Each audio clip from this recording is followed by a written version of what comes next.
The objective of this lesson is to be able to subtract integers. All right, now subtraction, you've done subtraction since you were a very small child, and you learned subtraction facts. You learned that 10 minus 4 is 6.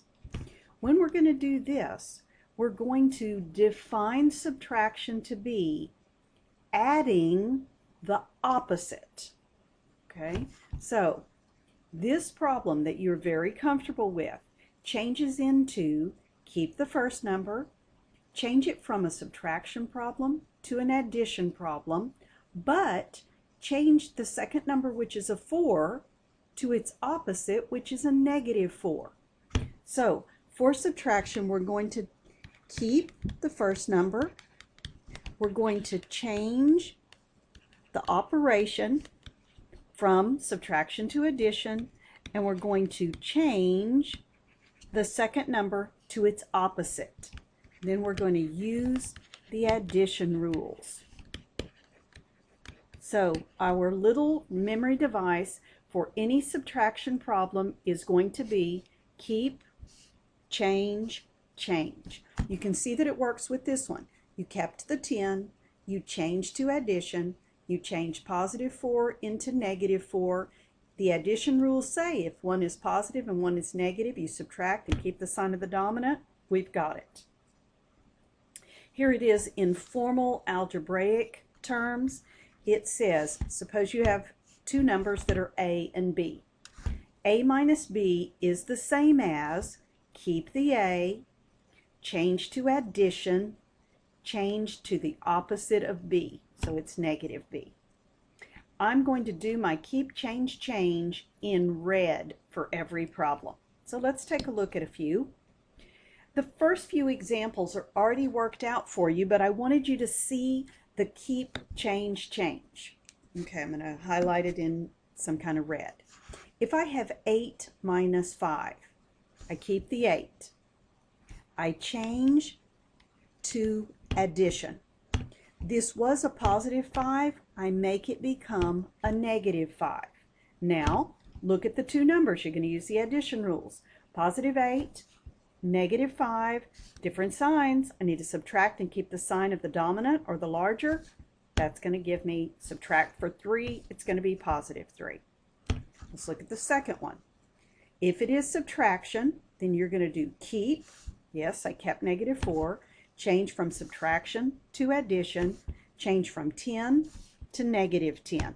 So keep, change to plus, change this to its opposite. Now, it's an addition problem. Negative 4 plus negative 10, well, they're both negative.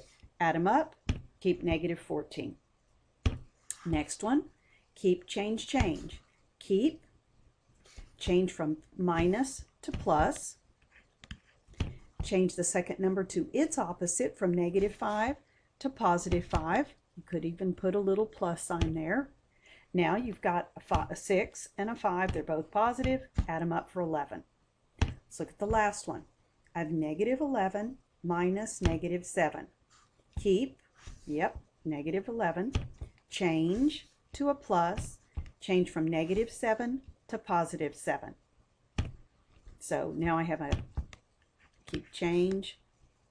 This is now a positive. One negative, one positive.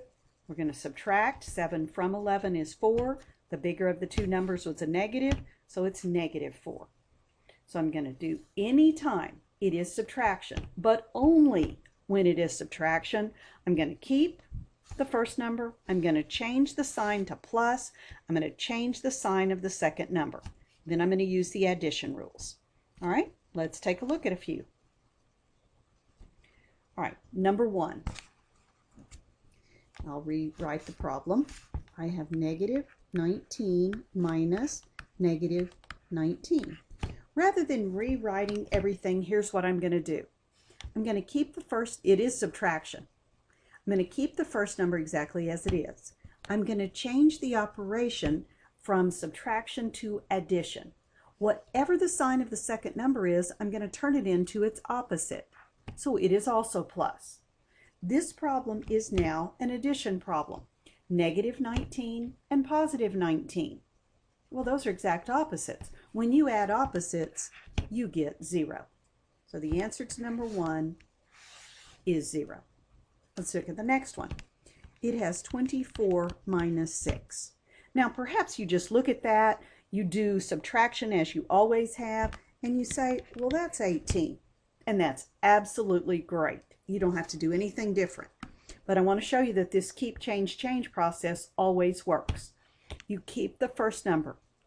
Because it's subtraction, you change it to addition. You change the sign on the second number, it is now negative. With a positive and a negative, you're supposed to subtract. Keeping the sign of the big one, you still get 18. All subtraction can be done this way. Next one, I have 1 subtract 6. The rule says if it is a subtraction problem, we're going to do keep, we're going to change to addition, we're going to change the sign on the second one, now it's negative 6. If I have the addition rules of a positive 1 and a negative 6, I subtract for 5. 1 from 6 is 5. The bigger of the numbers was the negative number, so I get negative 5. I'm always changing my subtraction into addition and then trying to remember my addition rules. All right, next one. I have 18 minus a negative 18. It's subtraction. Keep, change, change. Keep, change, change. So now this is an addition problem. It's a positive 18 and a positive 18. Add them up for 36.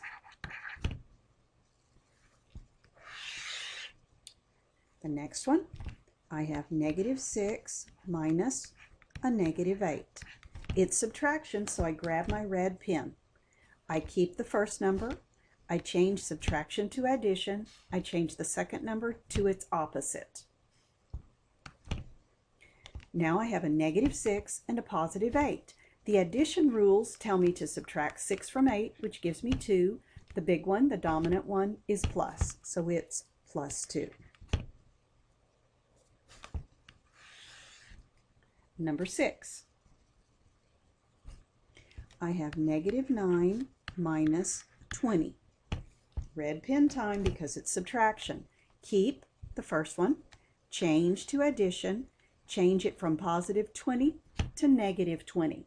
Now you follow the addition rules. That's a negative 9, that's now a negative 20. I'm going to add them up for negative 29.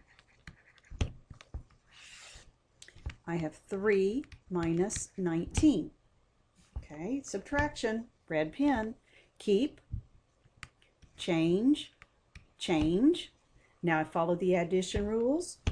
One's positive, one's negative. That means I subtract. 3 from 19 is 16. The bigger number, which was the 19, was a negative, so I get negative 16.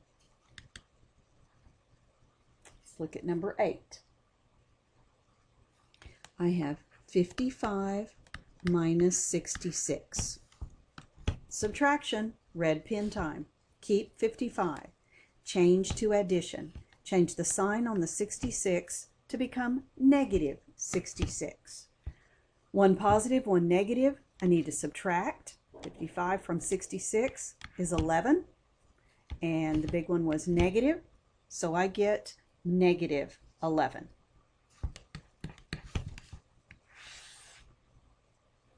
Next, I have 685 minus a negative 13. As the numbers get larger, you might consider having your calculator handy. So it's subtraction.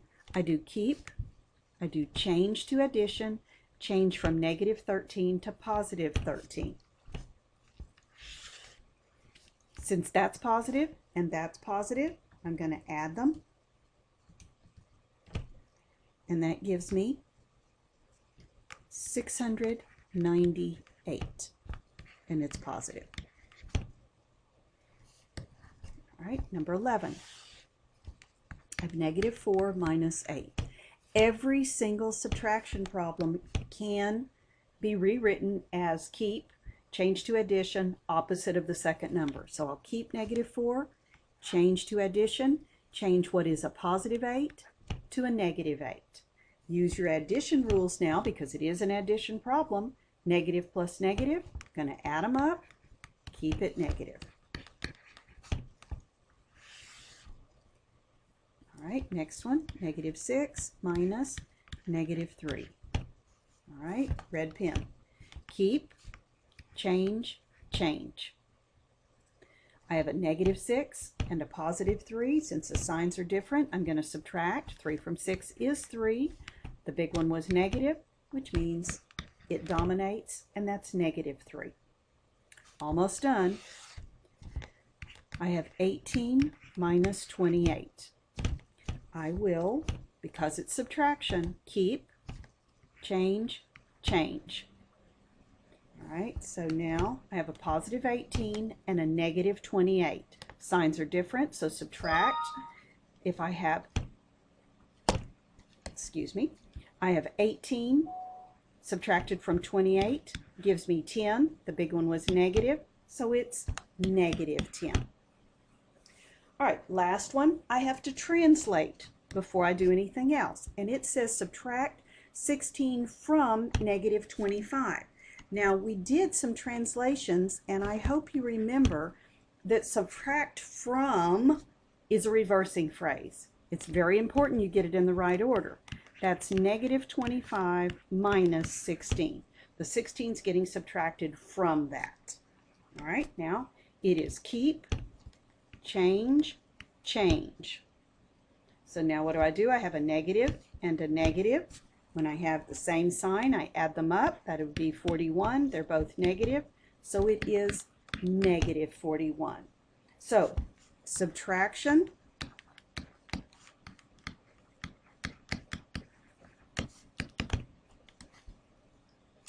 is keep, change, change, use addition rules. Okay, so I hope that that is helpful in doing these problems.